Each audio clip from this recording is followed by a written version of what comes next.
اور ممتاز ماہر معاشی امور ڈاکٹر شاہد حسن صدیقی کا کہنا ہے کہ پاکستان قدرتی ذخائر سے مالا مال ہے، بیرونی سرمایہ کاری پر انحصار کرنے کے بجائے ملکی وسائل کو استعمال میں لایا جائے۔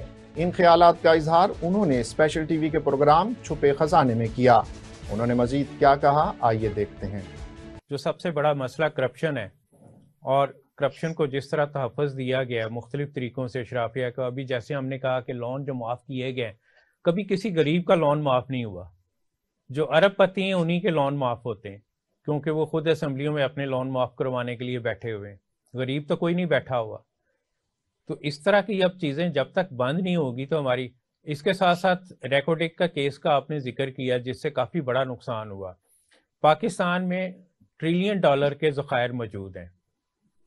2010 کی ایک رپورٹ تھی، اس وقت $13 ٹریلین کے ذخائر تھے، اس کے بعد اب بڑھ گئے ہوئے ہیں۔ سیٹلائٹ سے امیج لے کے اس کے اوپر بہت کام ہوتا ہے، لیکن پاکستان میں ابھی تک ہم نے ان ذخائر کا استعمال ہی نہیں کیا۔ یہ بھی میری سمجھ سے باہر ہے کہ ہم اس طرف کیوں نہیں چلتے۔ میں نے ابھی آپ سے کہا تھا کہ جو ہمارے پاس وسائل ہیں، جی، اگر اس پر ہم دانش مندانہ استعمال کرتے تو ہماری جی ڈی پی $1500 ارب ہوتی، $340 ارب۔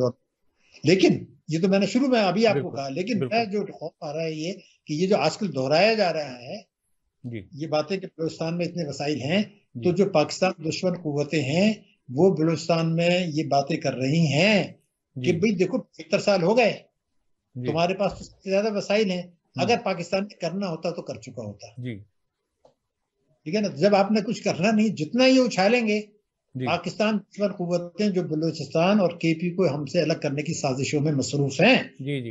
سب کو پتا ہے نیو کیا ہے، یہ مسئلہ کھیل کیا ہے یہ، تو ان کو بھی سپورٹ دی جا رہی ہے۔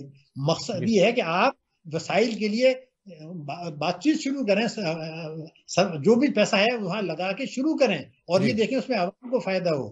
اب ایک نیا ڈرامہ شروع ہوا ہے، وہ ہوا کہ $100 ارب کی سرمایہ کاری آ جائے گی۔ ارے بھائی کہاں سرمایہ کاری آ جائے گی؟ آپ ایسٹ انڈیا کمپنی کے دور کو واپس لانا چاہ رہے ہیں، آپ یہ چاہتے ہیں کہ اپنے اثاثے آپ غیر ملکیوں کو بیچ دیں، اور وہ جو شیئرز ہیں اگر وہ ہندو یہودی کو بیچ دیں تو آپ کا کیا ہوگا؟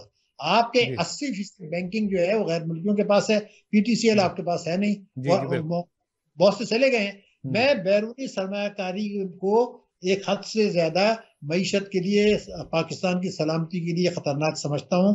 یہ جو فیسیلیٹیشن کونسل وغیرہ بنی ہے وہ پہلے بیٹھ جائیں، ذرا سا اس کو دیکھ لیں کہ جو ہم نے یہ بینکوں نے جو لوٹا ہے، کب لوٹا ہے؟ جب آپ نے بڑے بڑے بینک، کارپوریٹ فارمنگ کی بات ہو رہی، میں وہی آپ سے عرض کر رہا ہوں نا، ساری چیزیں اچھی ہیں، لیکن یہ کہ کوئی جب پاکستان سے ہر سال سرمایہ کاری باہر جا رہی ہے، سرمایہ باہر جا رہا ہے، جس وقت فرق انٹر بینک اور اس میں فرق بڑھتا ہے کھلی منڈی میں، تو سمندر بار پاکستانی وہاں سے بھیج دیتے ہیں پیسہ منڈی سے۔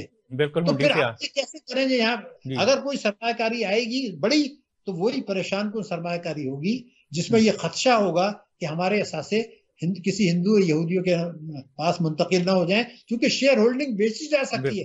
آپ ایک آدمی نے خریدا، شیئر بیچ دیے، تو بھائی پہلے اپنے لوگوں کو دیں، پہلے ملک کی بچتیں بڑھائیں، اس کے بعد ملک کی سرمایہ کاری بڑھائیں، اس کے بعد جو ہے نا ٹیکسوں کی وصولی بڑھائیں جس کی آپ نے بات کی، اخراجات کم کریں جو آپ نے بات کی، اس کے بعد سمندر پر پاکستانیوں سے سرمایہ کاری مانگیں، اس کے بعد دوست ممالک سے مانگیں، پھر شعبے مقرر کر لیں۔